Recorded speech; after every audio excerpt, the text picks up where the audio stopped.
Hey guys, thanks for joining me here on the Come Reason podcast. I just wanted to let you know that if you enjoy these shows, you can gain access to a lot of additional content by becoming a Come Reason Defender.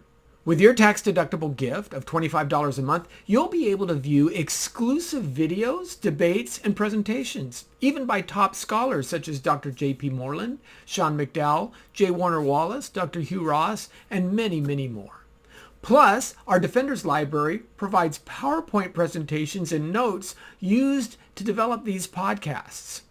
So check it out by logging on to the comereason.org/defenders page on the website and see all the benefits your support provides. And thank you for supporting Come Reason Ministries.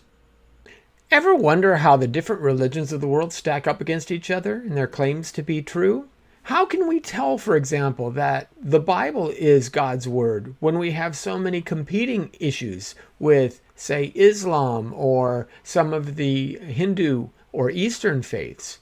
What can we use as a tool to uncover which one is really from God? Hi all, this is Lenny Esposito, and on this Come Let Us Reason, we're doing an analysis of worldviews, understanding the broad picture of different world religions, different faith traditions, and how each of them stacks up against one another by looking at several specific criteria, such as what's their overall message, what's their rationality behind their belief system, how do they ground morality, are they internally coherent? Do they make sense with their own beliefs? And are they consistent with things outside of themselves, the way we understand the world? In doing this examination, what I found is Christianity stands completely apart. It seems to be head and shoulders above all the other faiths. But I hope you'll join me for this interesting endeavor to see how Christianity looks from an objective point of view. Coming up on this, Come Let Us Reason Together.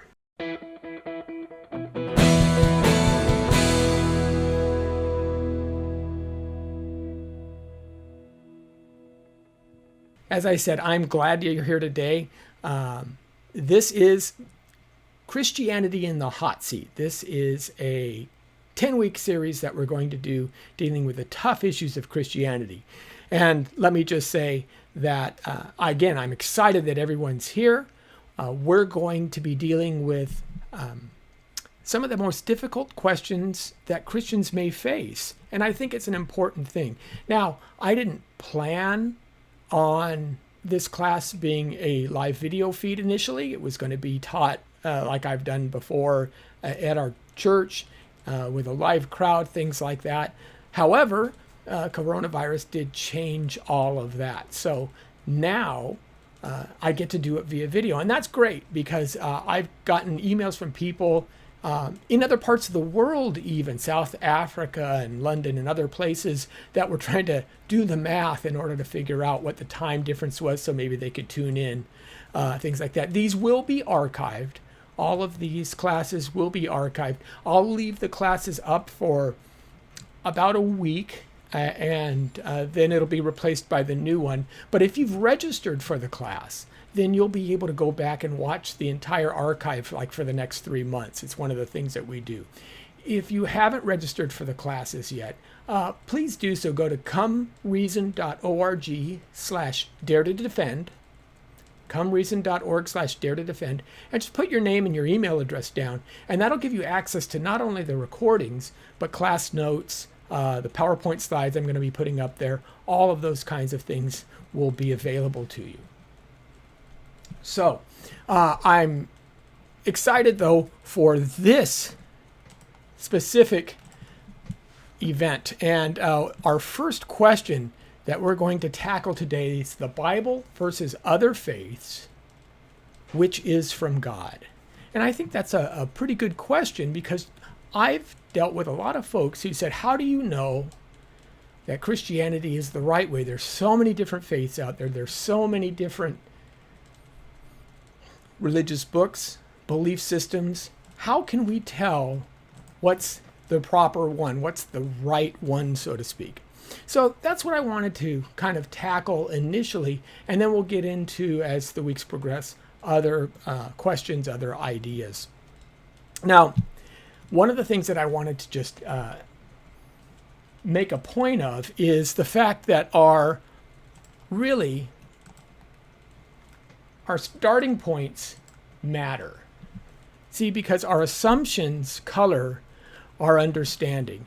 And that's something that's really important for us to remember in all of this. I remember hearing a story of kids who were returning to school, first day of school.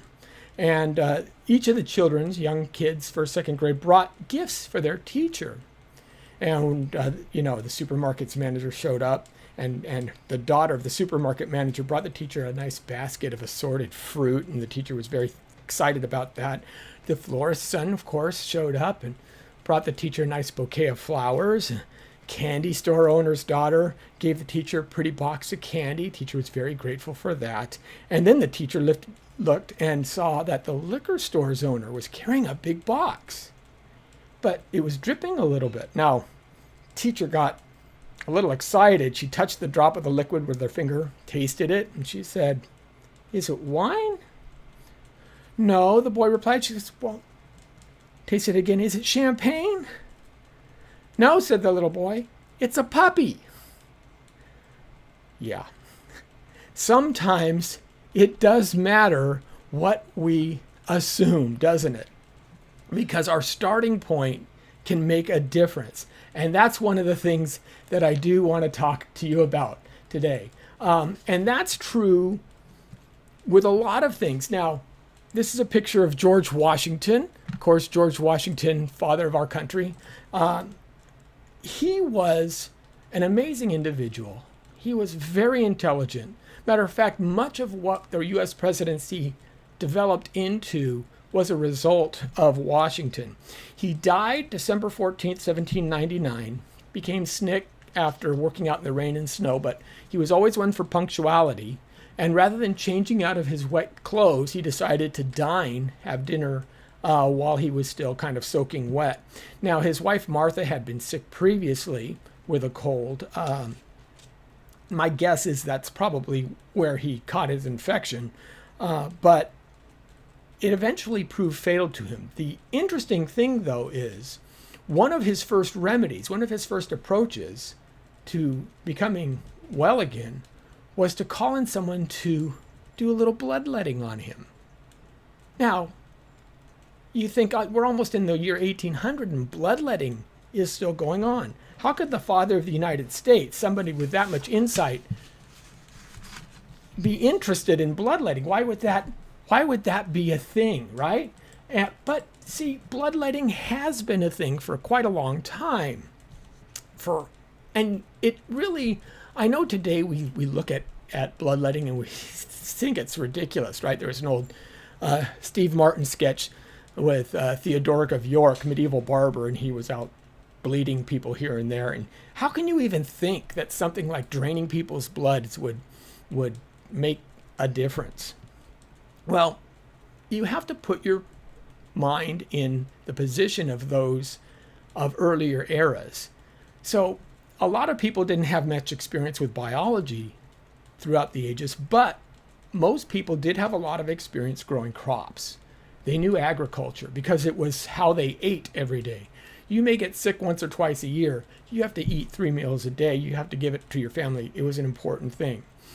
And because of this, irrigation became very sophisticated, right?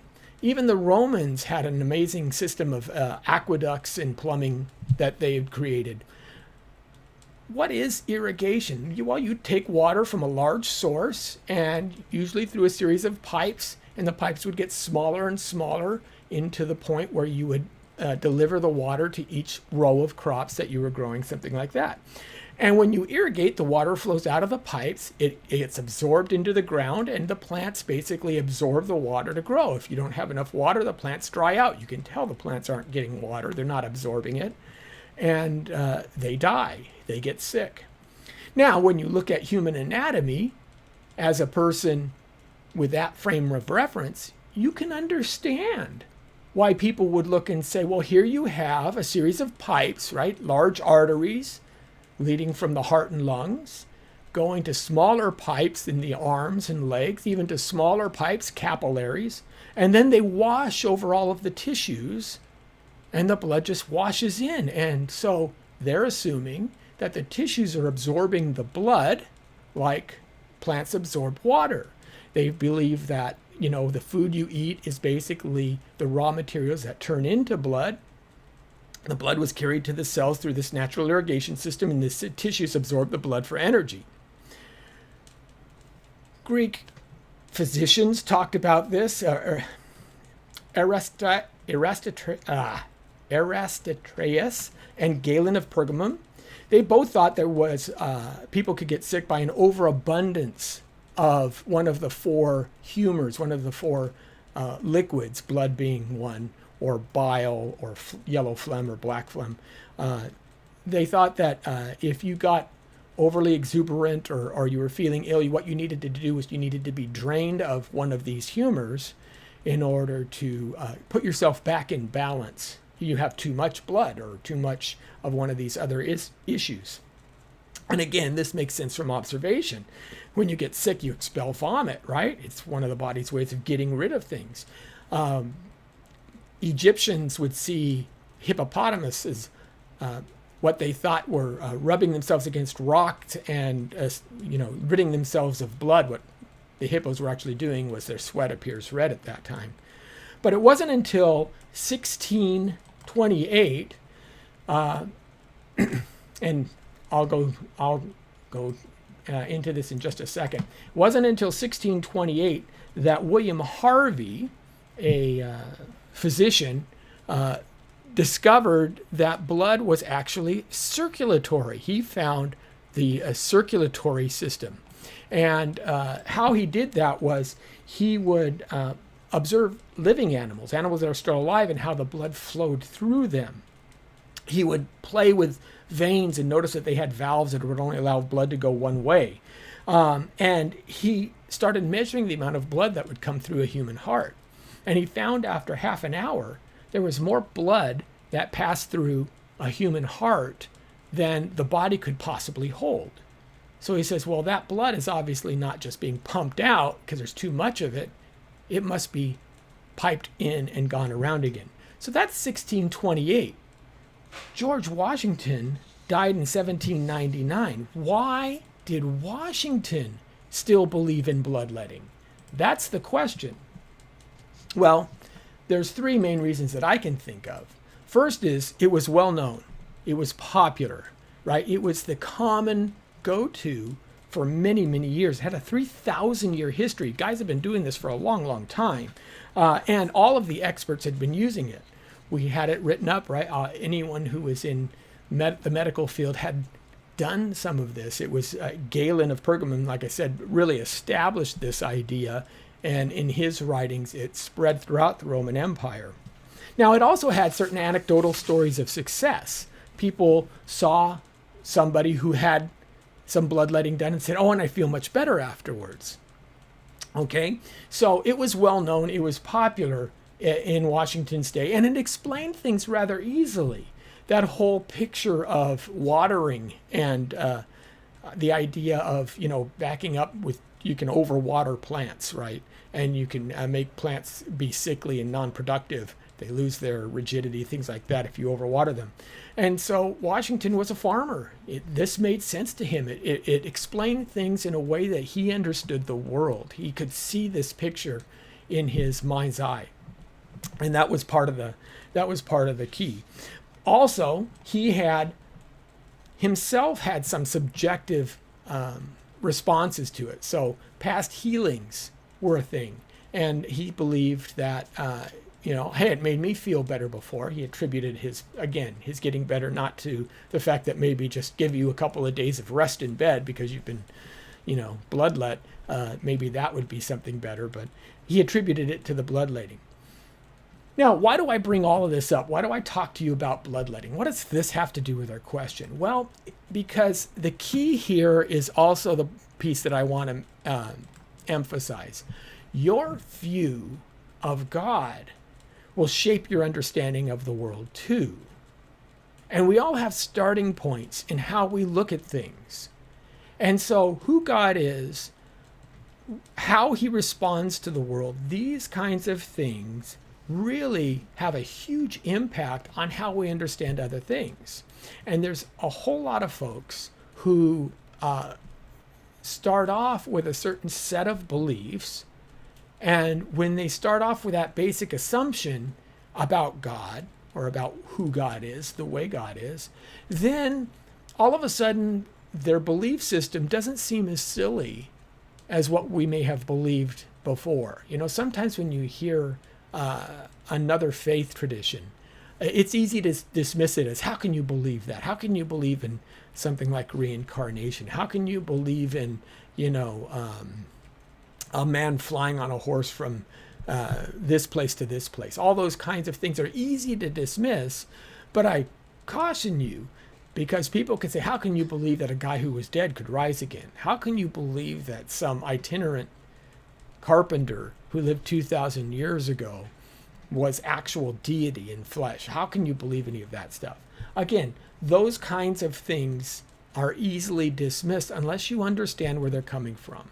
So one of the things that I want to do today is to take a look at each of these positions, to see how each of these faiths understand themselves, how they reflect God or their concept of God, and see how they hold up. You see, what we want to really understand is our world, what we call a worldview. Now, a worldview is how we interpret all the things that we see in life. So it's how we suppose God, life, and the world, and all of reality works. Ideas, these ideas will shape what we think is true and what is not true. And it's how we anticipate what may or should happen down the road. So there's 5 things that I want to talk about that our worldview entails. 5 different main aspects to one's worldview. The first is the idea of origins, one's understandings of where everything came from. Where did we come from? Where did the universe come from? Why are we here? Why is there anything here? That kind of idea. Every worldview has, and every belief system touches on origins. Also, your worldview has to account for the rationality of our world. How do we make sense of all of the stuff that we see around us? How can we really understand those things that have transpired, are transpiring? How can we know that what we see is true? How do we know that we're not dreaming it? We're not living in a virtual reality world or living in the Matrix or something like that. How can we trust the rationality of the world? Another thing your worldview does is it touches on your purpose. What is our purpose? Why are we here? Worldview, belief systems answer that question. Why should we exist at all? Is there a purpose for us? If that purpose is there, maybe we better get around to doing it. How do we know we can find it? Things like that. Next, our worldview should talk about or look at morality. Is there such a thing as true morality? Is morality objective? How do we know? Where do we get these things called moral laws? If we're looking for laws in the city, we can have a city penal book. We know that there is a city council who will pass laws. We know that there is a state and federal government who will pass state and federal laws. Who passes the laws for all of humanity? Are there laws for all of humanity? Are they just merely agreements among people? So your worldview will account for morality. And lastly, your worldview will account for the ultimate ends of things. Where are we heading? Where are we going? What's our final destination? So these are the 5 things our worldview entails. And in the different belief systems that we're going to look at tonight, we're going to touch on each one of these 5 points. And the reason why we do this is because these are big questions. But the key is, for any belief system to be rational, these all need to work together. Okay, I've said it before, and I say it again. There's a key idea that I really want you to understand. There's only one good reason to believe anything, and that is if it's true. If it's not true, you really shouldn't believe it, right? You can be self-deluded. That's a key piece that I've talked about over and over again. If we're going to talk about belief systems, we should only believe a belief system that is true. Now, is this begging the question? How do we know what's true? How can we tell? Do we have to jump into every belief system in order to test it out, for example? Well, no, not really. Now think about this for a minute. When you want to seek a belief system that's true, one of the things that you can do is look logically at each piece of the system, kind of like what we did for bloodletting. So, for example, every belief system that was rational, is appropriate to believe, will at least be internally coherent and externally consistent. Now, what do I mean by when I say internally coherent? I mean it will agree with itself. It won't be contradictory in itself. So, for example, if you are believing in the idea that bloodletting, there's still the four humors going around, but you say, I know that blood flows through at 22 pints a half hour, and I know we have 22 pints, but I still think that, bloodletting will work. Well, that's an internal inconsistency. It doesn't make sense because you're contradicting yourself in there. So any time you hold a belief that's internally incoherent, you have a problem. When it contradicts itself, it's an issue. You wouldn't, now, for example, modern medicine, if you were diagnosed, say, with cancer, here's my question to you. Do you have to try every medical approach before you'll settle on the one that you would want to go full bore on? If I was diagnosed with cancer, I know I wouldn't go to the African witch doctor to have him, slaughter an animal and offer the blood to the gods. That's just not going to happen. I don't need to test that out before I say go to an oncologist and try to work through my cancer with some of the best treatments that we can find today. Doesn't mean we have all the answers. Doesn't mean that my doctor will prescribe the right diagnosis for me. But what it does mean is I can rule that one out, and I don't have to waste my time on it because I haven't tried it yet. And this is one of the points that I bring up when people ask me, well, how do you know all religions are wrong if you haven't tried them all? Well, I don't have to try them all. All I have to do is to find out whether they're, again, internally coherent and externally consistent. What do I mean by externally consistent? I mean that they have to match the way we see the world. We see evidence of how the world works. For example, the idea that people are basically good. Now, I've heard a lot of folks telling me that people are basically good. I've also raised 4 children, and I never had to teach my kids how to be selfish. I always had to teach them how to share. I never had to teach them really how to lie. They figured that one out pretty quick. But I did have to teach them why lying is wrong. So I'm going to push back on the idea that maybe all people are born basically good. Probably not true. The history of humanity is replete with the horrors of people who have been left to themselves. And as my friend Clay Jones says, we are actually all wired to be Auschwitz enabled. In other words, he studied all of the great tragedies that happened throughout humanity. And most of the people even in Nazi Germany, they were not vile people who were different than you and me. They were the average German on the street. How did they get to the point of where they were turning in Jewish neighbors and things like that? Because people have that ability in them to do so. So to say people are basically good, I have a problem with that. That's not consistent with the way I see the world. So every belief system needs to be internally coherent. It shouldn't contradict itself. If something contradicts itself, then we know it's not true. And it should be externally consistent. And that's how I want to review our worldview. So let's take our first system here, and we're going to look at, that's right, Christianity.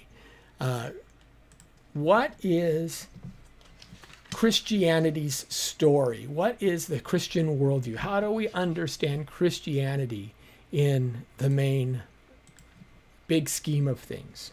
Well, we start with origins, of course. In Christianity, we know that all things begin with God. Genesis 1:1. In the beginning was the Word. In the beginning, God created the heavens and the earth. Genesis 1:1. God is not explained. He's not told, we're not told how he came to be. He just is. Matter of fact, some of the Hebrew scholars said that the first word in the Hebrew Bible of Genesis, Bereshit, the bet is closed on three sides because that's God's domain. That's something we cannot know, but creation starts with the opening out. And that was the word bet. But God is eternal. He has always existed. He's spirit.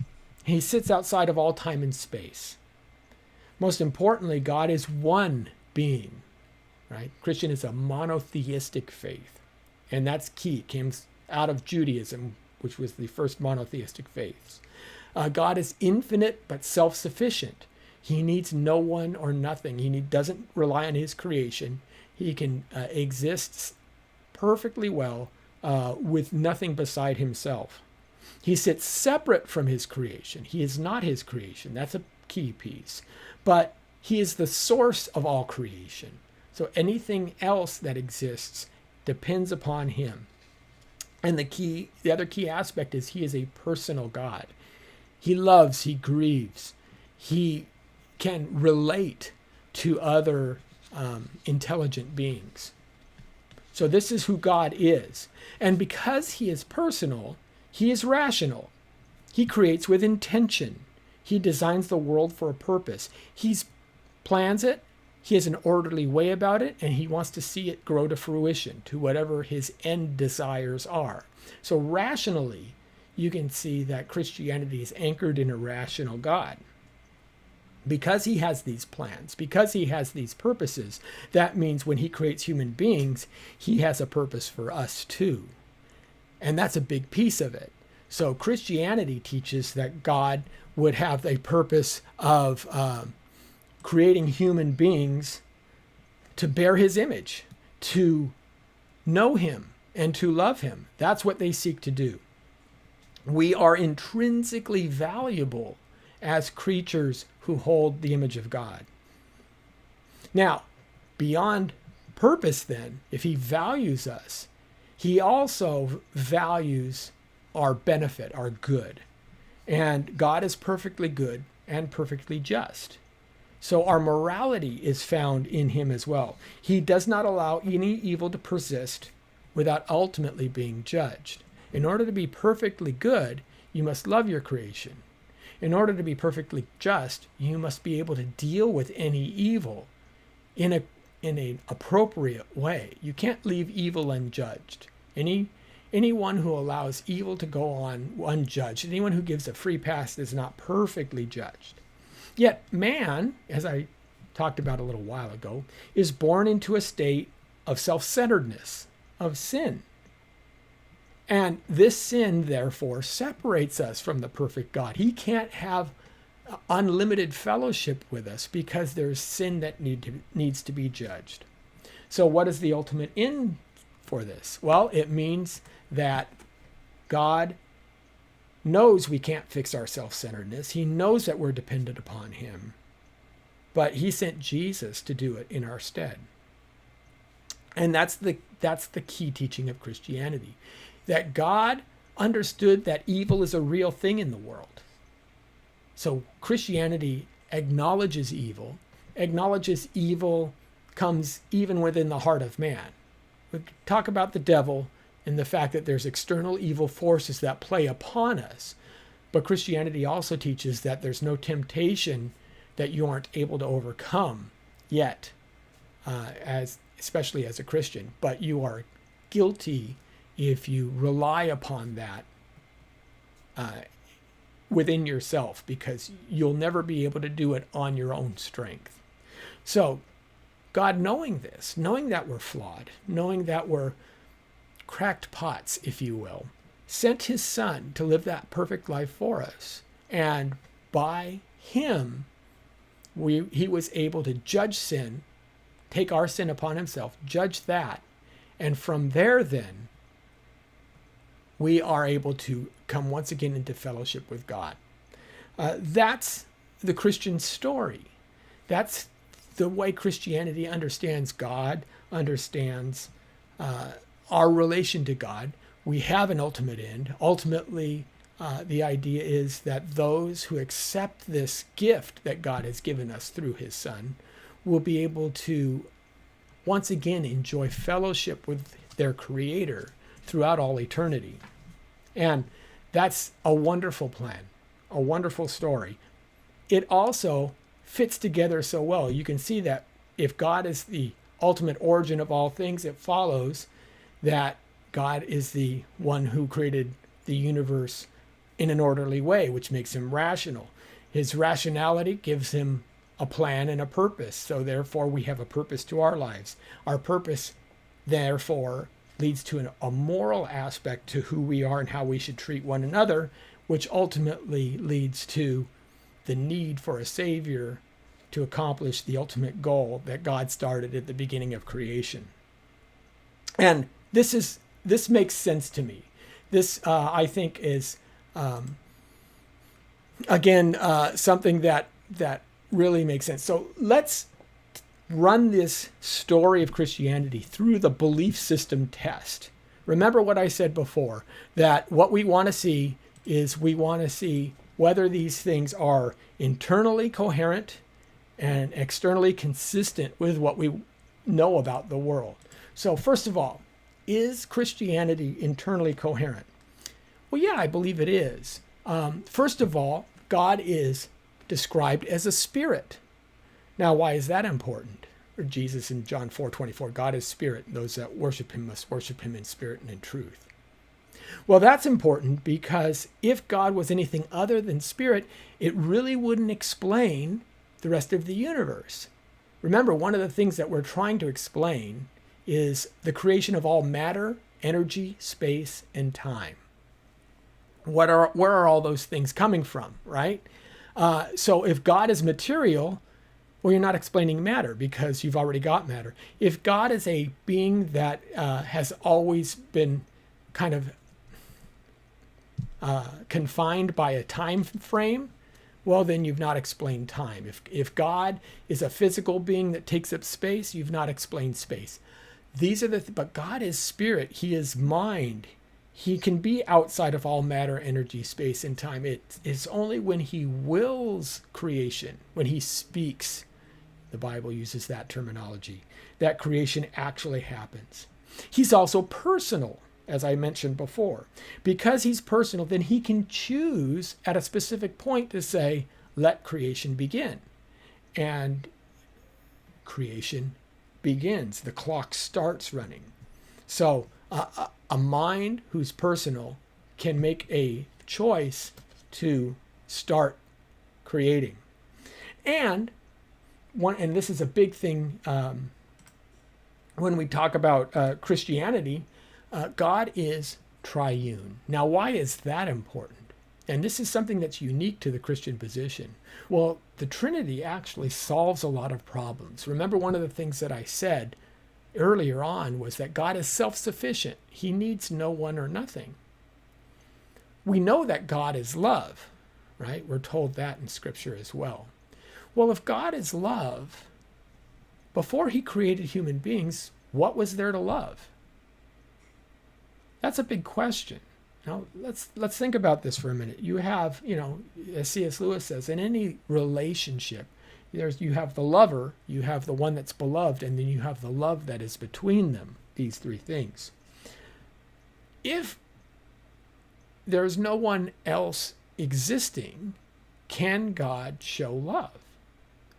Well, if he's a monad, if he's even a strict unity, no, he can't show love to anything else. There's nothing else to love. There's no thing out there to reflect upon. But if he's a triune being, if he's a single being that has three centers of consciousness, Father, Son, and the Spirit, three persons within that main being, then what he can do is he can show a relational value between the three persons of the Trinity.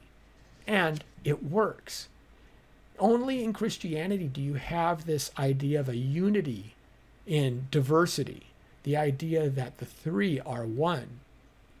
And while it's a difficult situation to understand, it really makes sense. Now, I want to stress to you the uniqueness of these ideas. Really, monotheism what is something that's really unique in the ancient religious landscape. Islam, of course, and Christianity both were influenced on this from Judaism, but Judaism is where the Old Testament gets it. When we look at the scriptures, Christianity I see as the natural outcome or the natural outgrowth of Judaism. It's the logical conclusion that Judaism would lead to. But this is just a very different kind of concept than we see in other faiths all across the world, from North America, South America, the African continent, the Aboriginals in Australia and the South Pacific, through Japan, the Far East, the Middle East. It is truly something unique. And of course, being triune is kind of takes it one step further. But so does that mean the big point on all of this is it's different, but what that difference does is it makes it coherent. It makes it all work together. And that's a big piece. So is Christianity internally coherent? Yeah, I believe so. Are there problems in us understanding the Trinity? Well, maybe it's a little difficult to understand it, but just because we can't fully comprehend it doesn't mean that it's logically incongruent. I don't fully comprehend my television, but it's not logically incongruent. No one fully comprehends quantum physics, but they don't reject the theory out of hand because it makes too many predictions that are real. So just because we can't fully comprehend something doesn't mean it's not true. It means that we have limited knowledge on our side, which again is consistent with what we would believe God to be. We would expect a God, if he is God, to be beyond our explanation. Any God that's as small as one you can fully explain is really no God for you to worship, because he's just like you. So, is Christianity externally consistent? Yes, we would expect a God. We desire a God. Someone who we would worship should be wholly good and wholly just, right? The problem of evil is a real issue. We grieve at evil that we see. Maybe not even evil done to us. Maybe sometimes we see evil done to others. Christianity offers a grounding for good in the nature of God and a way to reconcile the sinfulness of human beings with God's purity. So here we see the idea that God is wholly good, wholly just, and yet can still deal with man who's fatally flawed in a way that redeems him, and God's ultimate ends and purposes are not thwarted. Also, Christianity explains what we see in creation. And this is true of Judaism as well. The idea that the universe is contingent. We know this. We know the universe has a beginning. At some point in the past, the universe was not here, right? We know this because it's like a clock. We know the clock is running down. The second law of thermodynamics. We know that everything goes from order to disorder. So we know that the clock's running down. We know that we're running out of energy. We know all of these things. We also know that there's an incredible design to the universe. The anthropic principle, as Barrow and Tipler in their marvelous book in the 1980s, Cosmological Anthropic Principle, laid out. And these were two great scientists. They were not necessarily believers. They were just people, good astronomers, showing how over and over again the universe shows an incredible degree of design in how it's put together. And that's why it explains creation well. It also grounds reason, because we trust a rational God to create a rational universe. In fact, it is because the people, the medievals, and then those in the Enlightenment, believed that a God of Christianity would never create something in disarray or in ways that wouldn't make logical sense, that they said we can find out and learn God's thoughts after him. Our basis for modern science comes from this idea that creation acts in law-like manners because God is an orderly God, and he wouldn't have things just popping into existence for no reason, right? We would understand that when we get up tomorrow, gravity is going to pull the same way. There's still going to be third-dimensional space for us to walk in, things like that. So we see that Christianity holds it's internally coherent and it's externally consistent in the world. Okay, well, that's Christianity. What's the next belief system that we want to look at? Well, I thought we'd at least touch on one of the belief systems that was most popular throughout most of human history in individual nation states, tribes, and that is polytheism. Polytheism, the idea that there are multiple gods, right? Now, polytheism can be anything from the Native American beliefs in different animal type gods, all the way to the Greek gods, as you see in the slide. So, what's the story of polytheism? Well, usually, and I'm going to summarize broadly, but there are some common denominators in all of these. The gods that people worship were either birthed from other gods, they were birthed from maybe the Titans in Greek mythology, or from these initial eternal beings, the sky people, as some of the Native Americans believed in them. Many tribal creation stories talk about a pre-existing planet like our own, where there was an island, or there was a group of people, and someone either fell to the earth that we know. Usually the earth in most of these stories was a watery destination, and then either a turtle brings up some mud and it starts to grow into land, or the water starts to recede and land starts to appear, and things like this.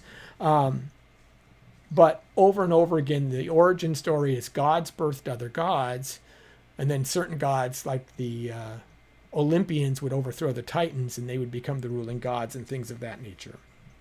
Now, a lot of polytheistic faiths do believe in some kind of a high god, but he seems to be very silent, very much put away, very much part of the background, if you will, not much to do with humanity. So he's not necessarily the one they worship. They will go build temples to Zeus or Apollo or something like that. Usually there's no intrinsic rationality given to these gods, apart from human reason. If you've read any of the Greek myths, you can see that really what they're trading on is basically people, just like you and me, who argue, who get jealous, who do bad things, things like that. And they believe that we as human beings are simply products of our ancestors, and our ancestors were ultimately the gods like this. Many times the gods can be wrong. They can be emotional, right? And they can react in that way, sending storms and things like that because they're in a fight with their deity husband or something like that. Now, what's the purpose of the polytheist? How does he understand man's purpose in the life? Well, the purpose really is to just please the gods so that you can get a blessing. It's a self-serving purpose. You want victory in war, you pay to the war god. You want growing good crops, you pay to the fertility god. You want a new child, you pray to the god of love. These kinds of things. Or perhaps you just try to keep a low profile and stay out of the way. You do your due service to whatever god the city invokes as a good citizen, and you just try and keep your mouth shut so that they don't notice you. Normally, in these kinds of things, in terms of morality, there is usually a wrestling between good and bad gods. But morality is assumed. It's when Zeus is cheating on Hera, but it's the God who's doing the cheating. And what's the ultimate ends? Well, you have a final destination off to Valhalla, or your soul will be held in Hades, or things like that. So when we look at polytheism, when we understand this, how does it pass the worldview test? First of all, is it internally coherent? Well, no. And here's the reason why. Multiple gods cannot be God. Anytime you have more than one God, then the concept of God is really undermined, because those gods aren't perfect, which means that they're contingent themselves. We said that the universe was contingent in Christianity. In polytheism, the gods themselves are contingent. They got their start from somebody else who got their start from somebody else. And here's the argument that you can see. Premise one: if anyone is not the author of every aspect of creation, then his authority is insufficient to rationally guarantee the behavior of creation itself. Under polytheism, there is no one God who is the author of every aspect of creation. Therefore, under polytheism, no one has the authority to rationally guarantee the behavior of that creation, including that high God. So, anytime you have multiple gods, you have a problem with the idea of God at all. There's no buck stops here authority, so to speak. And you have a problem with morality. How in the world do we know what's right and wrong? If the gods are acting like, lecherous men or vile people, things like that, then how in the world can you say that's the right thing or the wrong thing to do? If the gods can't model it, if the gods are evil, then where do you get this idea of evil from? What, again, is the law book you're looking from? So I don't see how the gods can hold to these ideas and still be internally coherent. It seems like you can't call them gods if they're immoral. That doesn't make sense to me at all. Also, are they externally consistent? Well, again, no. The origin stories don't explain the origin of the universe. There's always something before something else. All the gods themselves live in space, seem to have some kind of a material existence to them, things like that. And the gods of Olympus, or the animal gods of native Africa or Native American tribes, are really just larger personifications of ourselves. And the stories themselves are just fantastical. You can go to Olympus. There's no one there. It doesn't make sense to say that the gods are there. Really, what we see are gods acting in ways that are just like people with superpowers used, and many times they've just done this to explain natural phenomena. Now, this is the problem with even dualistic faiths that you see, such as Zoroastrianism and things like that, as well as polytheistic faiths. So that's one key. But what if there's another way to go about it? What if we talk about the idea that there is no personal God at all? What if we just get rid of that? So let's take a look at the Eastern faiths, including Hinduism, Vedanta Buddhism, things like that. What is their story? This is what we would call pantheistic monism, where there isn't a personal God at all, but all is God. And that's really where the origin story begins. In this tradition, all is one, the Brahman, right? And all is completely impersonable, indistinguishable. That's why they call it a monad, a monism. It is just itself. It has no key features other than it is the whole. So it's completely impersonal, and man, because it's part of the whole, himself is divine. So we are all divine. All other existence is divine. It's not just human beings. There was a big, very famous book and movie in the 1970s, Jonathan Livingston Seagull, where it goes through the idea that he gets this enlightenment, that he's more than just a seagull. He's one with the universe, so to speak. In these faiths are individuality is an illusion. It carries us further away from our true reality, which is the oneness of the universe. And really our ultimate end then is to achieve what would be labeled nirvana. The idea of being back absorbed into the whole, the Hindus would say, it's like you're a drop of water.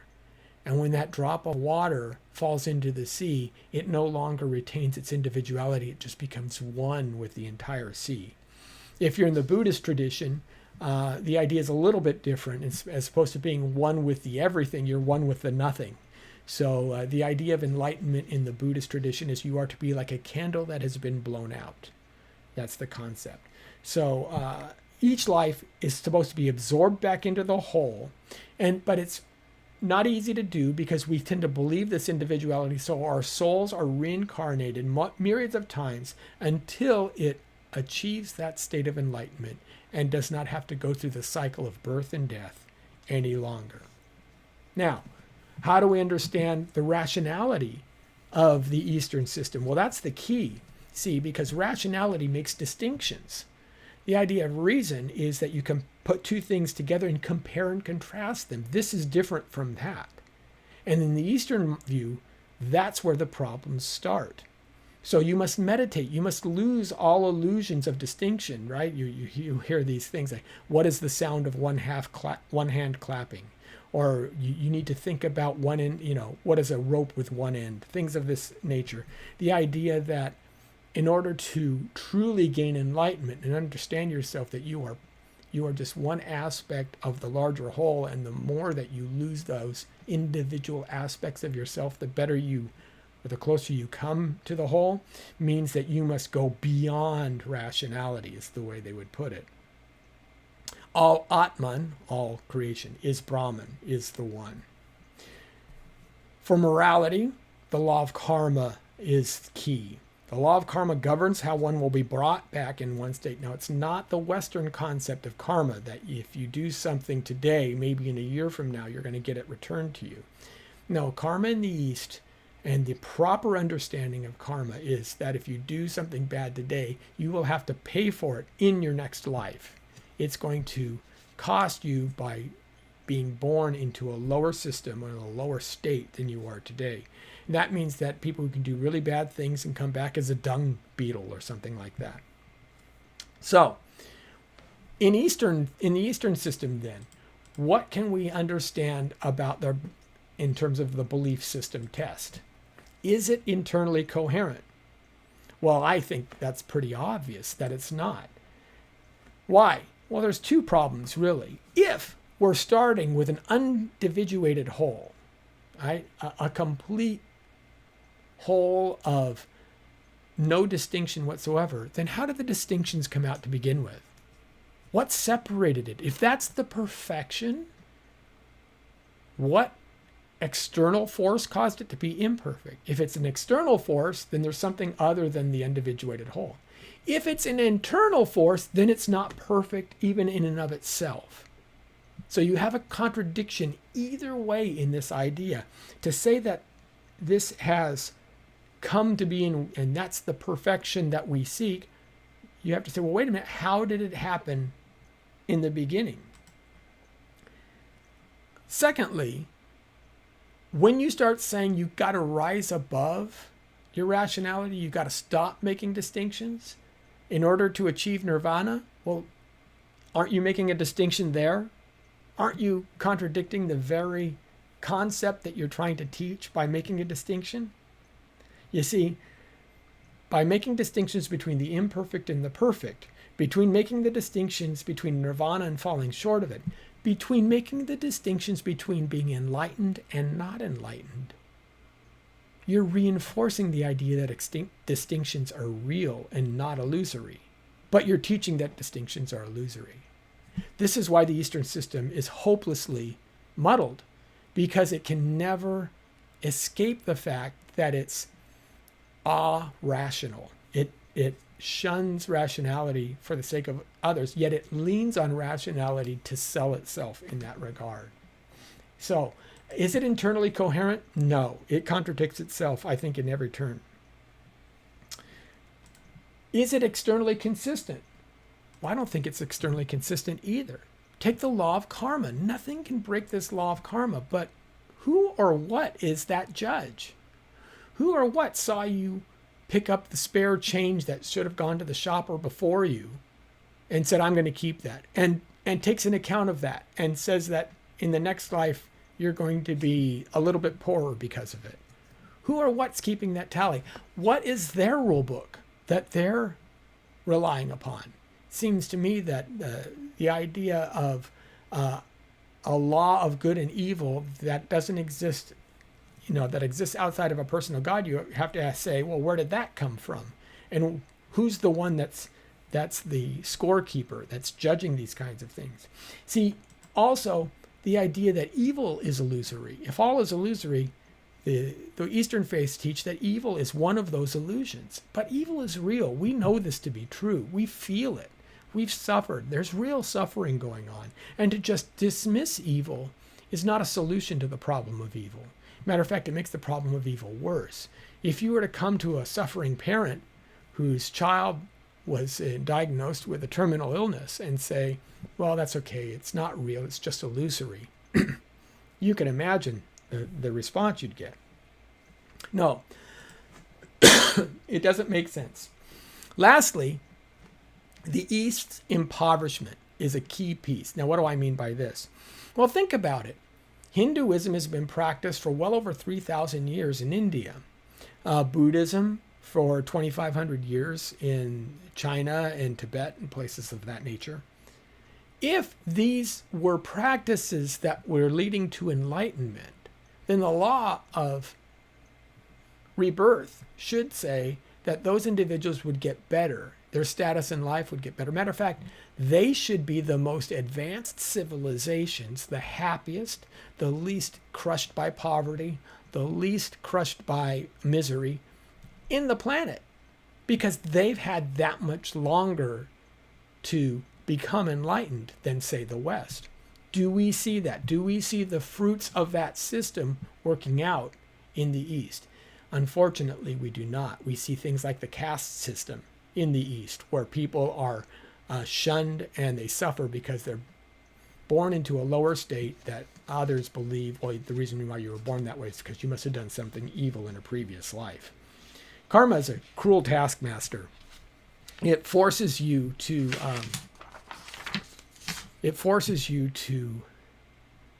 pay a penalty for a crime that you can't remember, one that you'll never be able to make up for, and one that you can never appeal to a judge. It's awful. So, how does the Far East measure up in their belief systems? No, I don't believe they're internally coherent nor externally consistent. Okay, so let's take a look at one more quick idea, and then we'll talk about wrapping it up, and I'll take some questions from you as well. We do have the YouTube chat, by the way, is available if you're on the YouTube channel right now. The chat is available for you to ask questions, and we have a phone number. If you're not able to use the YouTube chat, you can text your questions in to 951-732-8631, and I'm going to show that number as we get closer to the end, 951-732-8631. But lastly, naturalism. What's the story on naturalism? Well, the origin of idea is simple. It's that the universe is one of an infinite number of other universes that are eternally being created out of quantum foam or something to that effect. Only the natural exists, though. There is no supernatural, and all things obey the laws of the universe. Now, what's our purpose in this? Well, we're simply products of the laws and the initial conditions of the universe. We're an accident, really. And if you were to run the videotape of our evolution back and ran it over again, we'd most likely evolve into something quite different. We'd look and be very different if we even would exist at all. We don't know that. Therefore, we're nothing more, and we're not intrinsically valuable than anything else. We're just another fixture in the material universe. Now, some who are naturalists would say that there is value to us because we can reason. The problem is And they hold to reason. They believe reason is necessary for knowledge, but they don't have any way of understanding why our reason should be trusted. They have no grounding for that. Do we trust the reasoning of a monkey?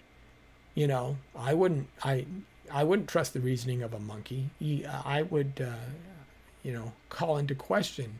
My dog does things because it's instinctual for her to do things, not because she's weighed it out in her head and measured the ramifications. And this is the problem. Now, many in the naturalist camp hold science in very high regard. Sometimes science is the only form of knowledge that they would grant as factual. But of course, that's a problem in and of itself. How do they understand morality? Well, morality is just rooted in ourselves. It's either, as a utilitarian would put, what makes us happy, or it's a social construct, or it's an individual choice.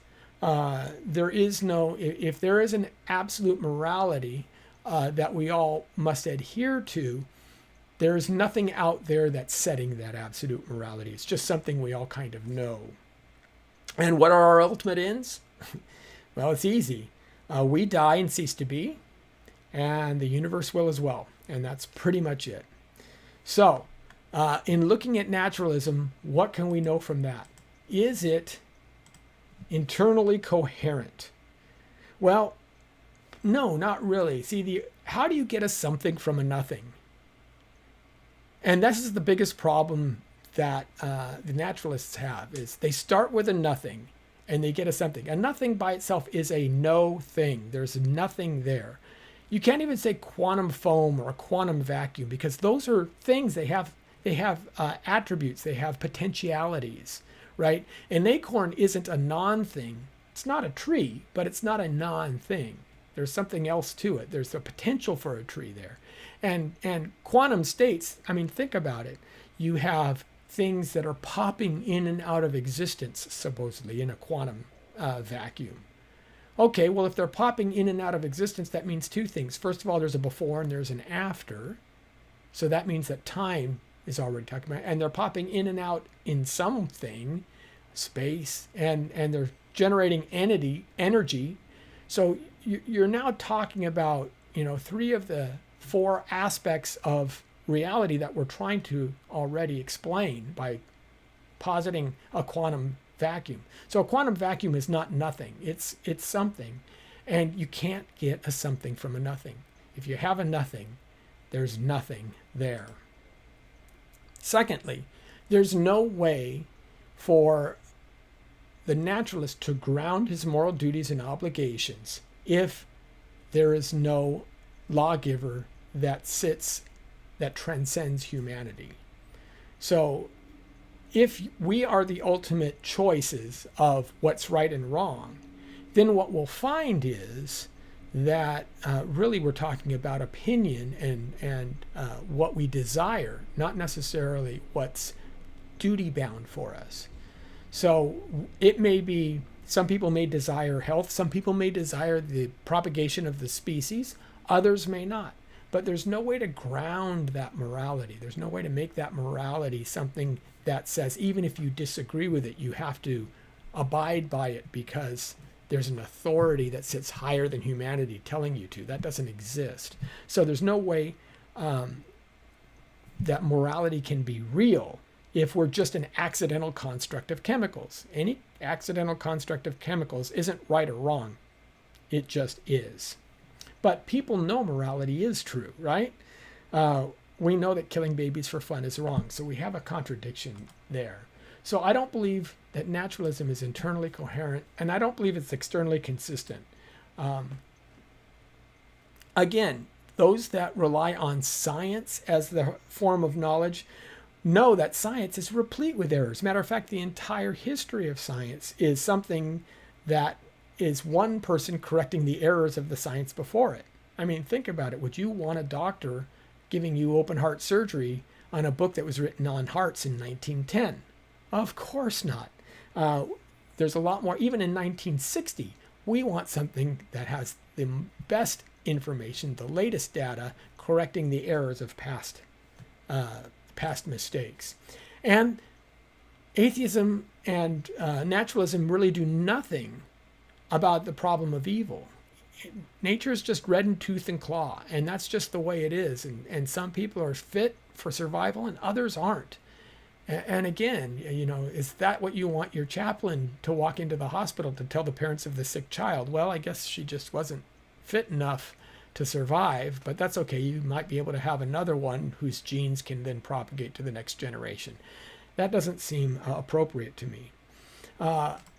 It really is, this whole idea is silent on the origin of the design in the universe. It doesn't make any sense. The origin of life. How do you get something from living from non-living materials? The origin of consciousness. How did consciousness arise from non-thinking matter? It can't ground reason. It can't ground beauty. There's no way for us to understand any of those things. So when we look at all of these different belief systems, when we look at all these other faiths and understandings, what we find is they really don't stack up too well. Now, I know I've left a couple out, Islam especially. I'm reserving that one because we're going to do an entire talk on Islam by itself, so I'm going to hold that in reserve. But one of the things I did want to do was I wanted to talk to you about one other aspect that you might be able to be interested in, and that's this question. What about Jesus? Now, what do I mean when I say, what about Jesus? Well, here's an interesting thing. It seems that most of the world faith systems really have Jesus somewhere in their system. He's either an enlightened yogi in certain systems or someone who's achieved enlightenment. He's a prophet in Islam. He has one of the biggest, even the New Age movement. He's an avatar. And you get all of these people who are trying to claim Jesus as part of their faith tradition. Well, here's my question. Why do all faiths want a piece of Jesus? What is it about Jesus that makes him so special? And if all faith traditions want to claim a piece of Jesus, then doesn't it make sense to at least start your faith exploration with the religion that has Jesus smack dab in the middle of it, which is Christianity? If Jesus is to be revered, then it seems that what we should be doing is to follow his teachings first and foremost. And that's the key. And what you do is if you follow the teachings of Jesus as laid out in the New Testament, then you find that you're talking about Christianity again. Leads you right back to that place. Okay. So that's the basic understanding of these different worldviews. There's a lot I could have covered, just didn't really have the time of it. I did want to let you know that if you wanted to get in touch with me, you can do that as well. There's, of course, the website, Facebook, Twitter, YouTube, Instagram, other places like that you can get in touch with me. Please feel free to do that. But I also wanted to leave some time to take questions and see if there's some folks out there. So I'm going to pull this screen up here. And what I'd like to ask you to do again is if you have questions, please drop them in the box there. And let's see. Okay, so our first question is coming from Ruben, and I don't know why it's not showing up on I see your name, Ruben, but the question itself isn't showing up. I'll tell it here. It says, is God metaphysical or transcendent? Is Ruben's question. I'm not quite sure what difference you had in mind there, but let me at least talk about it a little bit and make sure I have both of these things up so I can see them. There you go. I'm sorry. I'm working multiple screens today. God, when you say metaphysical, the idea of metaphysical is broadly, in a philosophic term, metaphysical deals with truth. Is God real? Does metaphysics does he actually exist, or is he illusory? When you say transcendent means that he sits on a level, on a plane that is higher than human beings. So yes, God transcends his creation. He's bigger than his creation. He's not merely his creation. He can hold the world in his hand, if you will. He's transcended. But his metaphysical reality is there as well. He is metaphysically true. So yes, he is metaphysical and transcended at the same time. And if that's not what you meant, please, write another question and let me know, and I'd love to talk to you more about it. Okay. Well, I wanted to thank everyone for showing up. I'm really glad that you all came out.